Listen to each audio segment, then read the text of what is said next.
Good afternoon and welcome to Crisis Communications, time to be both proactive and reactive. This is the last webinar in our 2018 Professional Development Webinar Series. On behalf of NADO, I just want to thank everybody for attending today. My name is Lori Thompson and I'm the Executive Director of NADO. Our trainer today will be Erica Allison, who is the Formation PR brand founder and brand specialist. Erica led last week's webinar on communication strategies and is leading today's webinar for us. And as I mentioned last week to those of you who were on that webinar, Erica has been working with NADO for several years, not just on our products, but as well as providing training at our annual training conference. In addition to that, Erica has worked with several NADO members and other regional development organizations around the country. Formation PR works with healthcare institutions, nonprofit organizations, colleges, universities, regional development, and other organizations around the country. Basically, they work with their clients to develop the best messages that they can possibly have through communications and PR plans, branding, and logos, with the intent of helping their various audience get a much better sense of what they do and the impact they're making in their regions.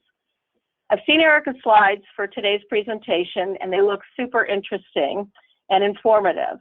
And it looks like she's got a lot of ground to cover. So I'm not going to spend a lot of time before I hand it over to her, but I did want to mention a couple of things. First, as always, today's webinar will be recorded, and probably tomorrow or Monday you'll get an email from me with the link to that recording so that you can refer to it in the future or share with your colleagues at your office if you want to. Also, as I mentioned last week, Erica will be with us in Charlotte in a few weeks at NADO's annual training conference, where she'll be providing a learning lab, which is a roll-up-your-sleeves kind of workshop that will really delve into the topic of communication strategies and plans and developing public relations plans for regional development organizations.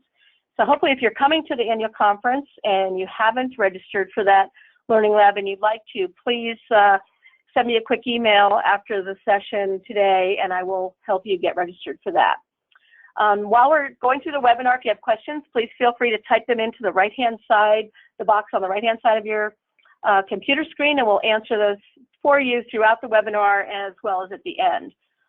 And one final request, after the webinar, you should receive a quick survey evaluation of the webinar. If you wouldn't mind filling that out, it shouldn't take more than 5 minutes, just to give us your thoughts on the webinar today and any suggestions for future webinars. We'd really appreciate that. So without any further ado, let me just hand the controls over to Erica so that she can share her insights and expertise about crisis communications today. So there you go, Erica. Okay, thanks, Lori. That is me on the screen there, coming to you live, somewhat, from Flat Rock, North Carolina, just outside of Asheville. It is always great and rewarding for my team and I to work with RDOs and COGs, and we value the work you do and the impact you have in your region, so it's always an honor to be able to help you do that more effectively.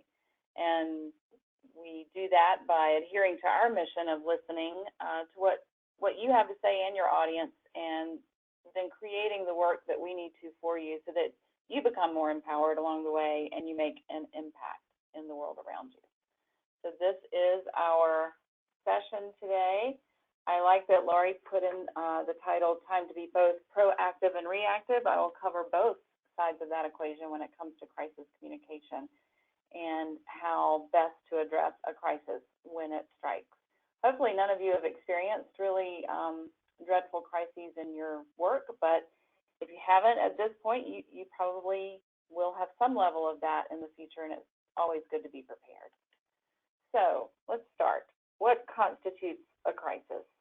It's really anything that threatens the integrity or your reputation for your company or your organization in this case, and it's usually brought on by negative media attention. That's where you get the most external focus. But it also can be because someone, maybe an employee in your organization, may have created that crisis, or a client or constituent of yours, or external forces. Because as you likely have realized in the last 5 years and even more recently, everyone is a journalist. Anyone that has a cell phone and a video capability on that cell phone and that is connected to any sort of social media platform or can text is now a journalist, and they can broadcast your information, your crises, your good news, your bad news, and all of the good stuff in between at the drop of a hat. And so that feeds this whole concept that the media needs a good guy and a bad guy, when really it's everyone somewhat needs a good guy and a bad guy. I've got some controversial figures on here, and our favorite kitten, because right now that seems to be the only way we can find a good guy is some sort of innocuous object or animal like that. But the point here is that there's such a desire and a thirst, almost insatiable thirst in our culture to have these clear divisions in opinion. There's no more gray area. It's either black or white, and you agree with me or you don't agree with me. And when you combine that with citizen journalism and the 24-hour news cycle, a crisis is going to happen at some point, a pain point, if you want to call it that. If you don't want to call it a crisis, you're going to feel some pain at some point when you're a public entity like you are. And what I caution my clients with a lot of times is that we have to be careful that we're not so eager to be the first one to report something that we inadvertently create a crisis. I'm sure you're familiar with situations like that. You see some news on social media or online, and it's like the first ones to report it are out there trying to make sure they have shared their knowledge and information. And in reality, the news is still unfolding, the story is still unfolding, and now they've created even more of a bad situation because they have inaccurate information out there. So a lot of times my best advice to my clients when they are experiencing a crisis is to breathe and slow down just a touch, because things, although they feel like they're moving incredibly fast, there is always time to take a breath and be more sane in your approach to how we deal with a crisis. And overall, my main point with all of the folks that we work with in crisis communication or PR in general is really focused on prevention.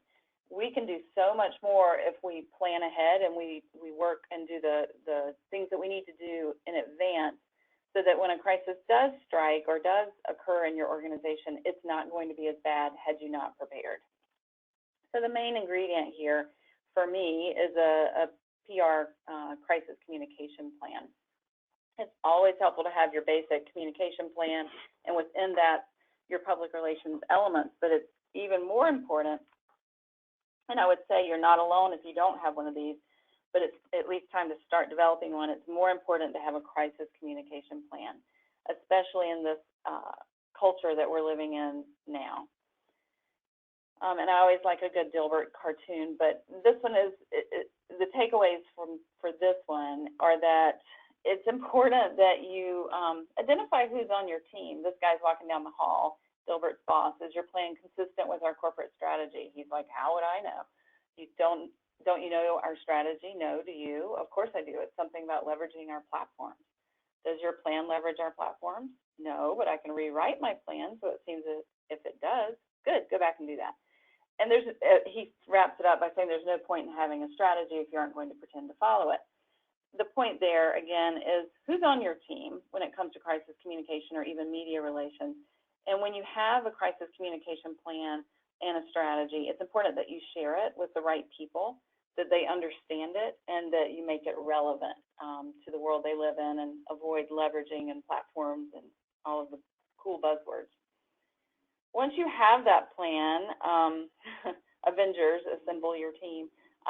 You must assemble that team. Who is on your team? Who do we need to pull together to make sure that when a crisis occurs, in advance of that, we know who we're going to have on our team? It needs to be someone that has knowledge of your organization, perhaps knowledge of history, a strong knowledge of the region and the context in which you operate, knowledge of the programs, knowledge of your finances and funding streams, and really understands your at-a-glance stats and accomplishments. It really helps if you have someone on your team that's comfortable with the media. Ideally, you have someone now that does public relations or media relations. You've got someone that's writing your press releases. And so they may have developed a rapport with the media. It's helpful to have someone who's not going to be afraid if the media comes and wants to get someone on camera. They'll be that person.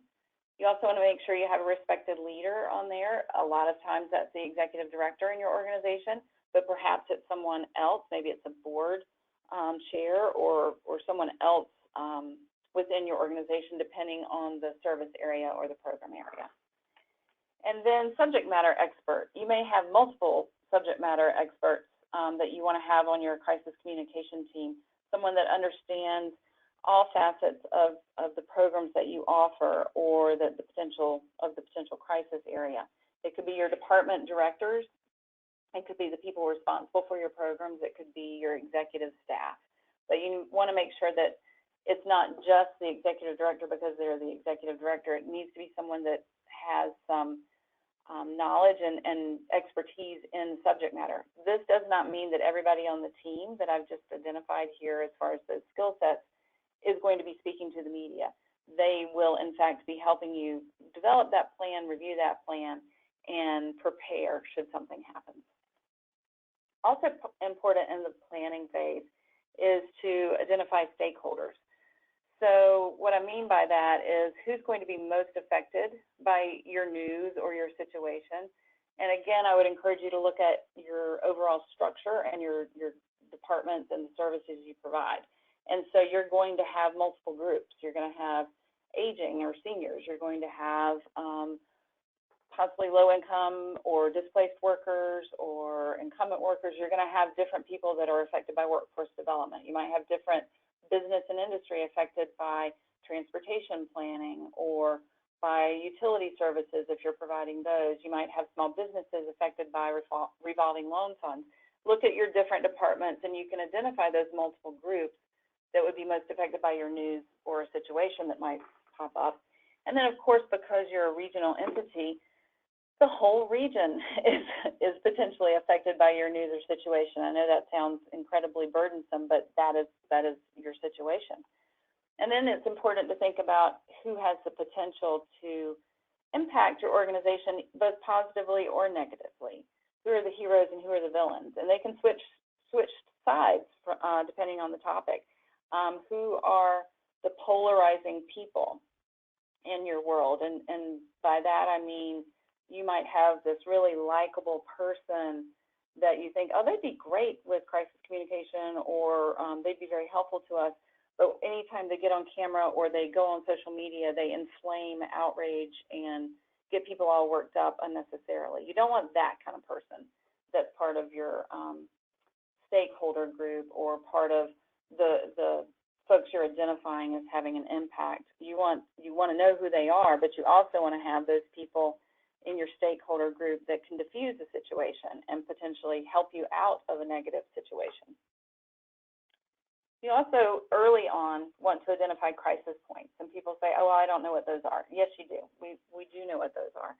We know if someone on our staff does something wrong, that could lead to a crisis, or there's the risk of embezzling funds if we don't have proper financial safeguards in place, or we know that if some elderly population doesn't receive the services that we say we're delivering, or we have some sort of accident or mishap within a certain population, we know that could be a crisis point. If we provide workforce development training and we struggle with job placement or there's some negative outcome with the business that is placed, those are your crisis points. These are areas where something could go wrong. And I'm not one to think in a negative way. I'm actually a very optimistic person, but I am able to identify, okay, that could be a potential crisis. That could be a potential problem, and I want to make sure we address it. So let's just list out everything that would have the potential to cause concern. What are those potential problems? And then looking at that another way, what are the issues that the media might be most interested in? And I love this question for clients because everybody thinks, oh, well, they're interested in all the good work we're doing. No, unfortunately, they're not. all the time. It is great when they are interested in the positives, but you've seen the media stories. You know they really are going to go after sensational, negative issues. So if you know that those are the issues they're interested in, safeguard against those, protect, and identify those as crisis points and be prepared. But also, we'll get to this in a minute, we're going to flood the media with positive stories as well, so that when a crisis happens or if a crisis happens, your positive outweighs the negative. So just to reiterate that, being cognizant of what drives media readership. And for most news outlets now, it's how many eyes they can get online, how many eyes on the page. So if there's a blazing fire, or if there's a senior or an elderly person who's been taken advantage of, they're going to be there with the news crew right away. So think about your crisis points from that perspective and what drives news consumption, what makes that news cycle happen. And then think about where are you most vulnerable. What are the areas that you know are potential issues for media attention? Funding issues, abuse of power, staff that maybe could cause some concern later. If you're perceived as always having these extravagant expenses or junkets to different conferences or continuing education type things, where are you most vulnerable in your region? It's different for everyone. These are the areas that your constituents may find important, and these are the core values that they hold. And are you upholding them as well, or are you kind of at odds with that? Those are areas you're going to be most vulnerable.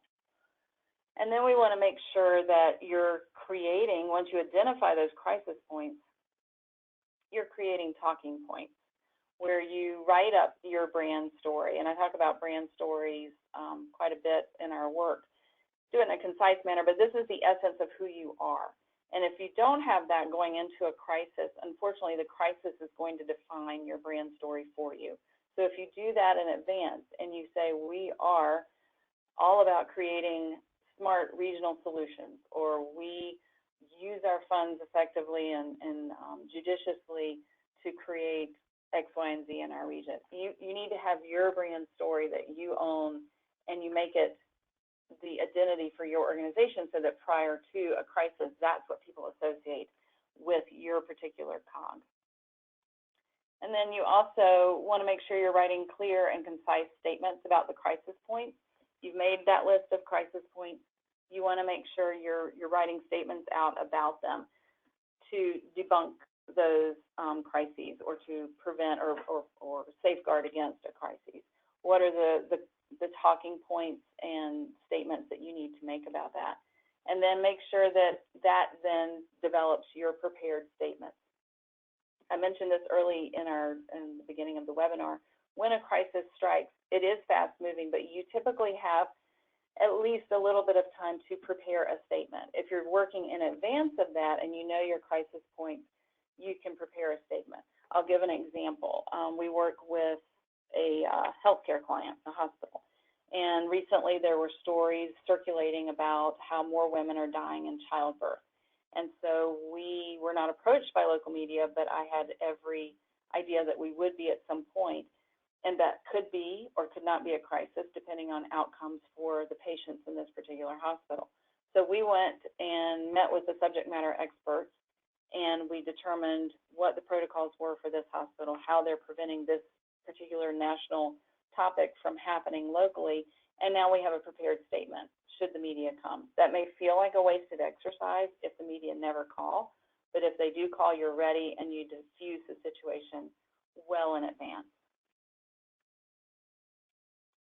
And then, as I said, you prepare that statement, you draft it in advance. You make sure you share it with your team.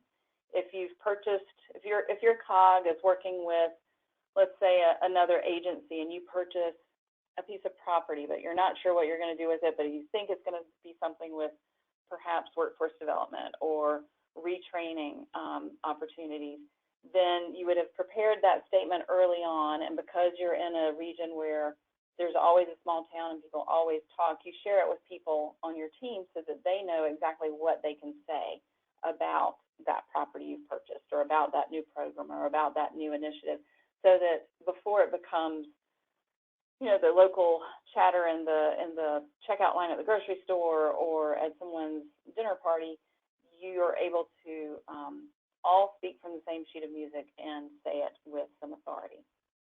Because if your response team and your communication group, the people you've assembled on your team, if they don't know what to say, they can't respond, and you don't want people to sit there with no response, because again, it will be created for you, and that's not always the way you want it to happen. So here's the part that gets very awkward for people, and that's to practice your points.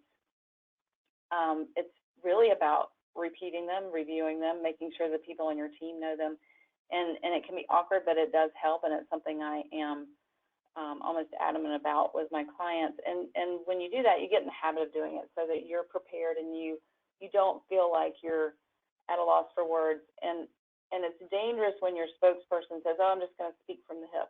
I'm just going to shoot straight."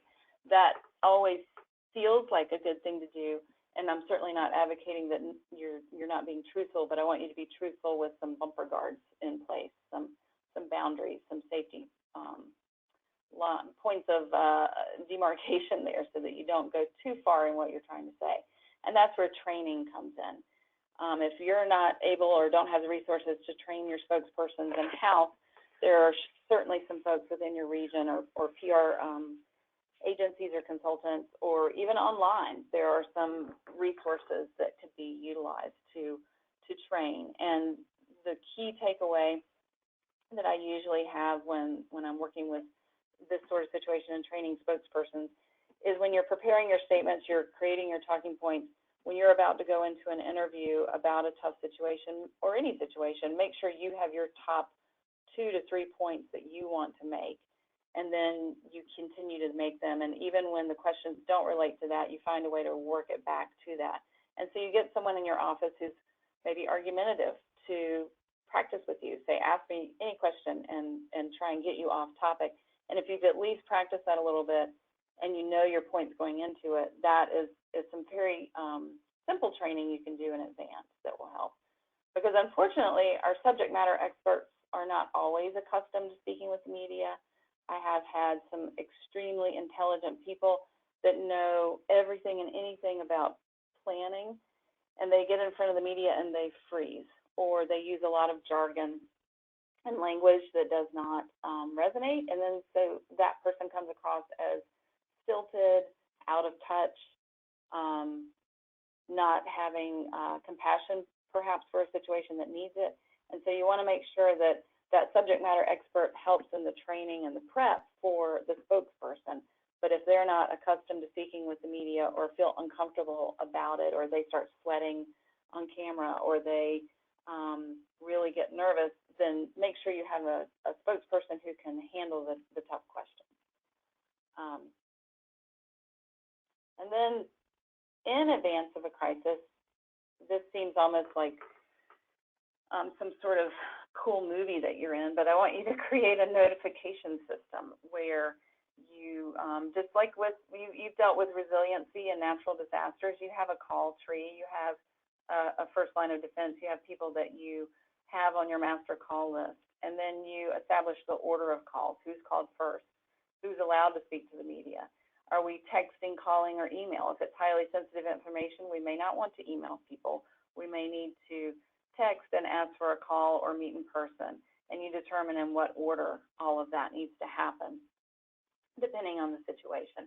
But this notification system has to be made and created in advance, or else you're going to be scrambling when a crisis does happen. And, of course, distribute it. Don't just create it and then it sits on your hard drive or on the network somewhere, but you've not shared it. Make sure that your people on your team have that. And finalize it and stick to it. And then just when you think you've finalized it, review it and revise it annually, because people change, people leave, You have new topic areas that need to be included. Just make sure you're being responsive and effective in handling any new topics that might come up. Let's see. I'm going to have just a sip of water, and then I'll be right with you. So here's the really fun part and terrifying part. What happens when a crisis strikes? What happens when you get that dreaded call, or you've got someone saying the media is out front, we've got news cameras out front because X, Y, and Z happened? What happens? Well, you lean on the plan. Hopefully you've got a plan in place and you've reviewed that, and you make sure that you gather your people together. You have almost like an incident command center, and you get together, you've sent out your alert, you've sent out the text, and you get people together as quickly as possible if you have that luxury. And you tap those spokespersons and leadership. Your spokespersons, again, may not be the executive director. It might be. But you want to make sure your executive team or your leadership team is assembled or at least up to date in the room, and spokespersons are ready. And ideally in the communication plan, you've got, or even just in your organizational structure or policies, you have something in place that says who can talk to the media and who cannot, and that staff are not allowed to just go out there and start speaking to the media about issues that come up. It really has to be streamlined. You quickly review your talking points. You make sure that if we need to modify them, we are. Those statements that you might have drafted before are probably not going to be as relevant in the moment, but at least you have a start, and then you can draft a new one, and make sure that it's ready and it's vetted by your subject matter experts and reviewed by them. And then when you're talking with the media, I don't know how many of you on the call have that role. You see, we've got one more person that's joined us. I don't know how many of you have that role, whether it's on camera or it's just in print or by email or on the phone. Having some experience always helps. And if it's a crisis that is affecting people, now in North Carolina, we've had a lot of folks, especially my home area of the state in southeastern North Carolina, that are affected by flooding from Hurricane Florence.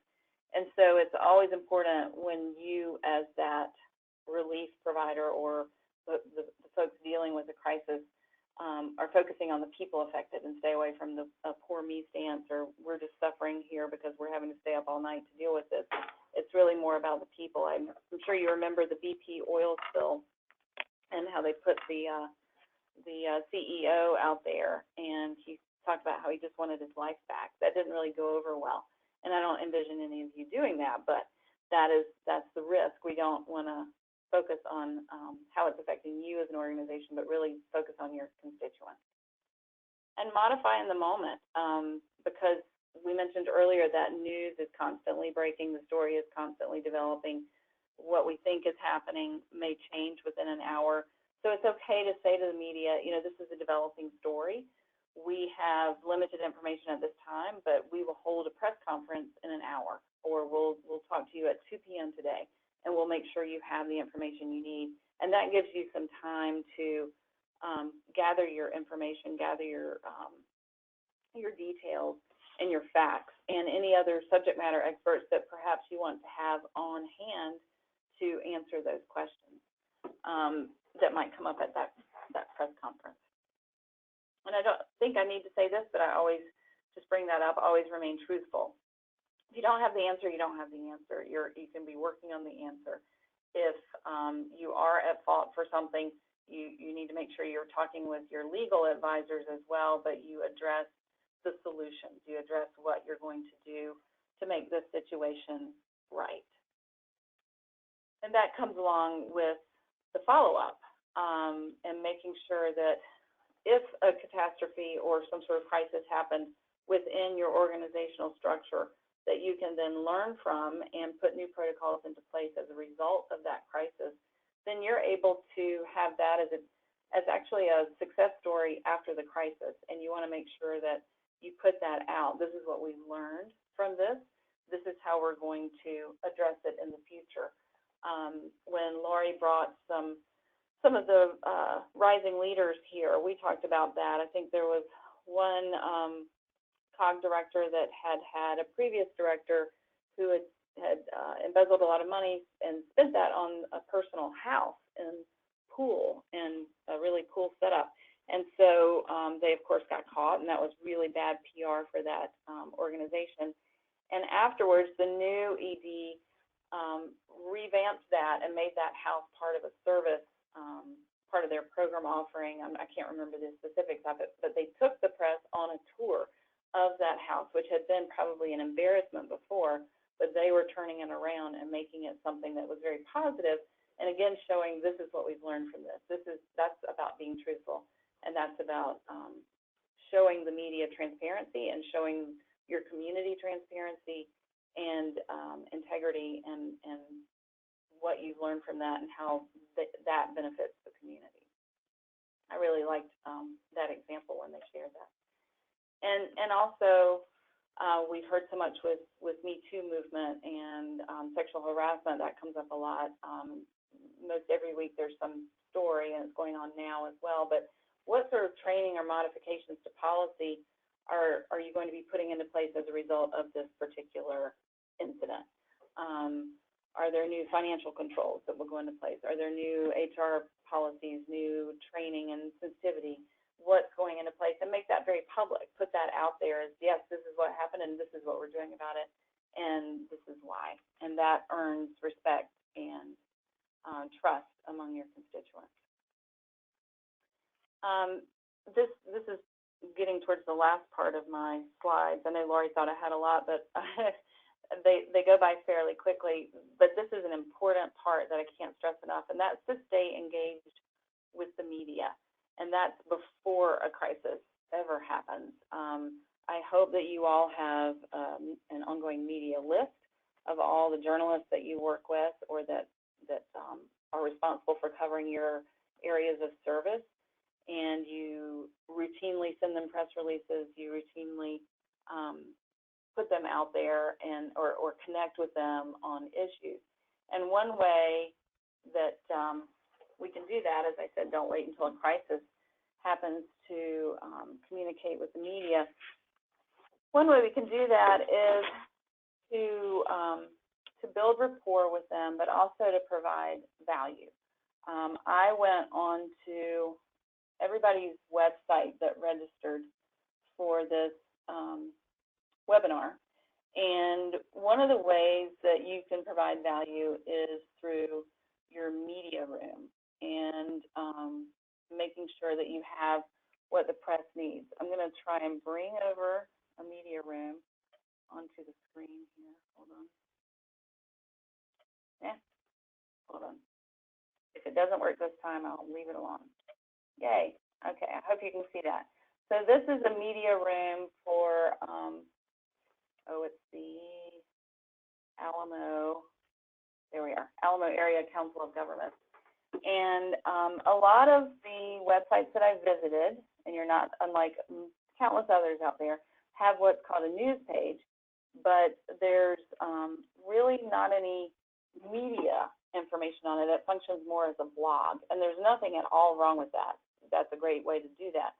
But or you might have an events page, but there's no media information. So when there is a crisis, or even before a crisis, and this is where I talk about providing value, it's important that you have a media room, and that is where, or a media page where the media know they can go there to find out, first of all, who do I even talk to? So at this one, it's Miguel.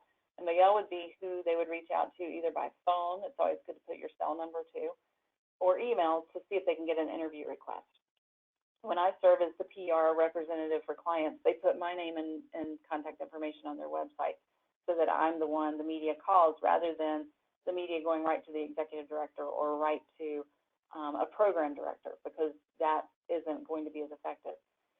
They might have agency logos on there. You can request those, a calendar of events, state reporting and agency documents, your Facebook page, the latest news, photo gallery, regional awards, public information requests, and your Twitter feed. This this is an example I've used before. I like this example a lot.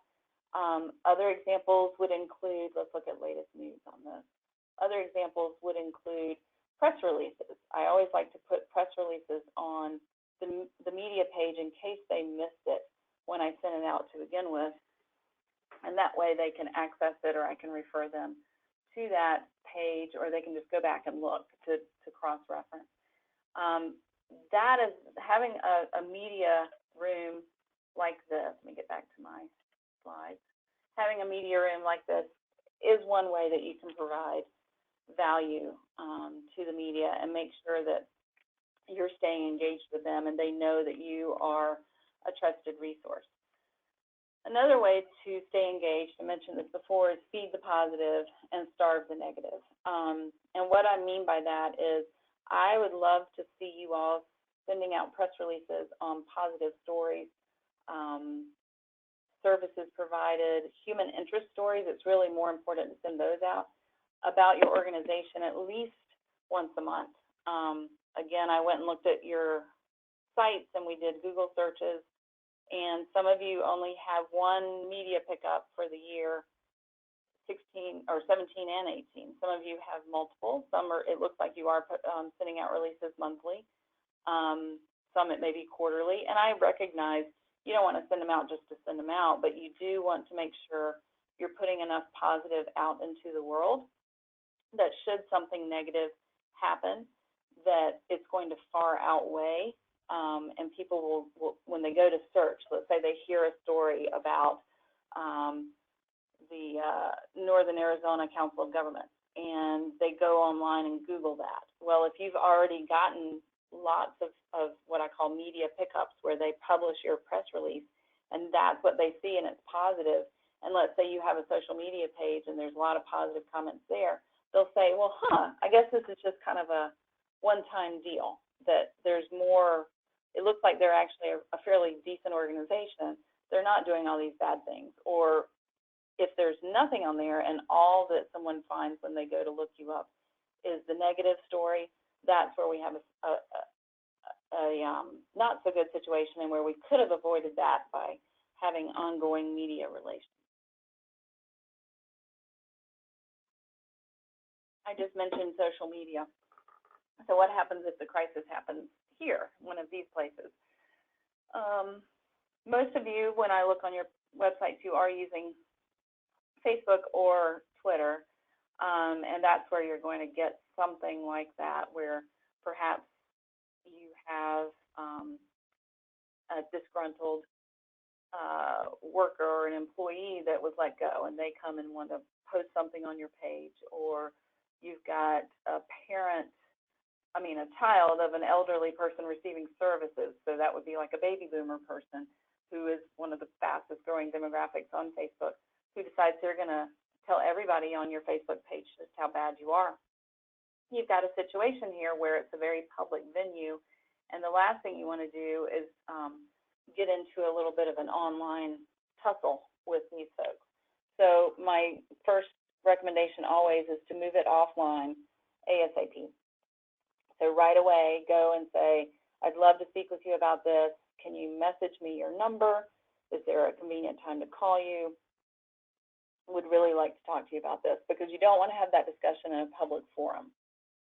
Nobody enjoys that. Even the voyeurs probably get a little tired of that, but you want to make sure that you take it offline. And then if there's something happening on a broader scale, maybe someone didn't come and comment on your page, but there's something happening in the community, you want to monitor community sentiment. I don't know about you, but in our area we have different groups that pop up, like Hendersonville yard sales, which are really hardly anything about a yard sale, but a lot of gossip. And so you make sure you've got someone that's monitoring those pages. You don't necessarily have to be on there, but maybe someone on your team is part of one of those groups, or maybe there's partner agencies that have some news going on. Usually there's going to be some negative sentiment about a client or your organization on a news site, social media platform.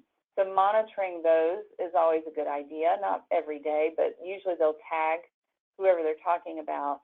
And so if there's a hot debate going on about a subject sensitive to the work you do, make sure you're keeping an eye on the news site, social media platforms, because that's how they pump out a lot of their news, and that's how they get engagement, and that helps with advertising sales for them and income. So they're going to make sure they're present on their social media site, and if they can rope you into that, that's going to be one of their tactics. But if that does happen and you're being talked about on another person's Facebook page, or not so much on Twitter, but it could happen in that realm as well, what I like to say is you need to stay in your own yard. So you don't go marching into their house, so to speak, or their yard and tell them how great you are, or how they're wrong and they're idiots, which you wouldn't do that, but that's what some people do. You just let them have their debate in their area. If someone comes into your particular page or your area, your domain, you certainly have the right to delete them if they're making profane remarks or derogatory comments or offensive comments. You have the right to respond, and you have the right to move them offline and try and engage with them. And you have the right to go to the other pages. I just don't recommend it because it never is a good look, and it never works out well, because usually there's a little bit of a mob mentality on the other page. And so if you kind of head over there to make a comment, all of a sudden, all those 30 people that have been enjoying ranting about you are going to turn on you, and then they're going to follow you back to your page. So it never fails if that happens to my clients, or when it does, they always want to go and defend themselves on that page, and I have to really get them to restrain from doing that, because really things like that, although they seem like they're awful and you're never going to survive it, they actually do pass. There's a very short attention span for folks, and so they get all excited and in the heat of the moment, and they start making comments because it's anonymous and they can do that. Nobody's seeing them.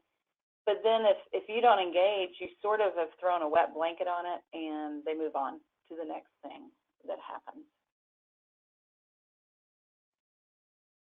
So I went through that fairly fast, but I'm happy to now ask if you have a PR crisis that you want to talk about, and we can help you, at least troubleshoot or talk through it, or maybe some others have experienced that same sort of situation.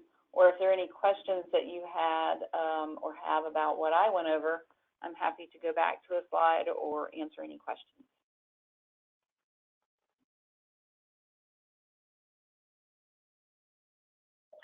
Hey, Erica, this is Lori. While we give folks a minute to enter any questions if they have any, I know I brought this up last week, this age-old question about staffing, but do you have any recommendations for how best to handle a crisis situation when you don't have a huge staff or a dedicated staff? I know when you pulled up the media room from Alamo Area COG, that was so cool, and it made me think we should do that at NADO, but it would all just list Joe's name. So I'm just wondering if there's any advice you could have, or anything that you've learned from your work with other small organizations on how they handle that staffing question. Yeah. Well, I mean, and it's okay if it's just Joe's name or someone else's. It can have that person's name, or you can have even just a pseudo or a vanity email that just says media at, and then put it at your COG address, and it can go to Joe, or it can go to whoever you've identified as the best person to at least field the request, screen it, and understand who to send it to.